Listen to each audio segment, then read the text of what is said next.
নমস্কার। জানেন একটা গান কিভাবে একজন মানুষের বেঁচে থাকার একমাত্র অবলম্বন হয়ে উঠেছিল? হ্যাঁ, আজ আপনাদের শোনাবো লেজেন্ডারি গায়ক মান্না দের জীবনের এমন এক অদ্ভুত চমকপ্রদ সত্য ঘটনা। ঘটনার সূত্রপাত সুরকার নচিকেতা ঘোষের হাত ধরে। তিনি মাঝে মাঝেই গীতিকারদের গানের লাইন দিতেন গান বাঁধার জন্য। একবার তিনি গীতিকার পুলক বন্দ্যোপাধ্যায়কে দুটো লাইন দিলেন।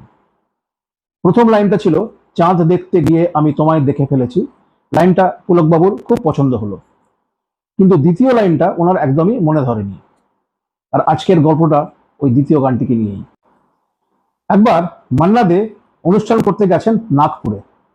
দুপুরে ওনার সাথে দেখা করতে এলেন এক ভদ্রলোক।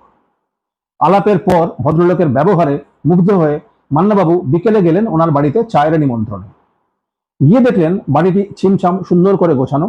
ড্রয়িং রুমে সারি সারি আলমারি, আর তাতে সাজানো অজস্র গানের রেকর্ড এবং ক্যাসেট। কৌতূহলে মান্নাবাবু জিজ্ঞেস করলেন, আপনার কোন ধরনের গানে আগ্রহ? ব্যাস, এই প্রশ্নটা শুনতেই ভদ্রলোকের চোখ মুখ নিমেষের মধ্যে বিষণ্ণতায় ভরে গেল। টেবিলের উপর রাখা ছিল ওনার প্রয়াতা স্ত্রীর ছবি, যিনি 15 বছর আগে মারা গেছেন। ভদ্রলোক তার অন্তহীন নিঃসঙ্গতার গল্প বলতে শুরু করলেন। তিনি বললেন, আমার স্ত্রী যেভাবে ঘর গুছিয়ে রাখতেন, আমিও ঠিক সেভাবেই সব রাখি। এখন সারাদিন পর বাড়ি ফিরে খাওয়া দাওয়া শেষ করে আমি স্ত্রীর ছবির পাশে বসি আর সারা রাত জেগে আপনার গান শুনি। আমার স্ত্রী আপনার গানের অন্ধভক্ত ছিলেন। এখন যখন মাঝরাতে দুনিয়া ঘুমিয়ে পড়ে, তখন আমি ওনাকে কাছে ডেকে আপনার গান শোনাই। এটাই এখন আমার বেঁচে থাকার একমাত্র অবলম্বন, আমার একমাত্র সান্ত্বনা। আপনার গান শুনিয়েই আমি রোজ রাতে আমার প্রয়াতা স্ত্রীকে ফিরে পাই।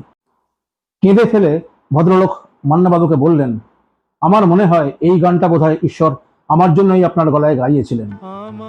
আমার ভালোবাসার রাজপ্রাসাদে নিশুতি রাত ঘুমরে কাঁদে।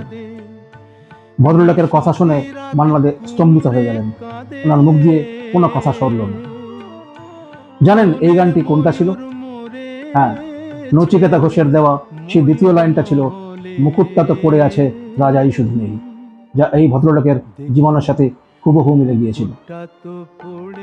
গানের শক্তির এই অদ্ভুত গল্পটা আপনাদের কেমন লাগলো কমেন্ট করে অবশ্যই জানান।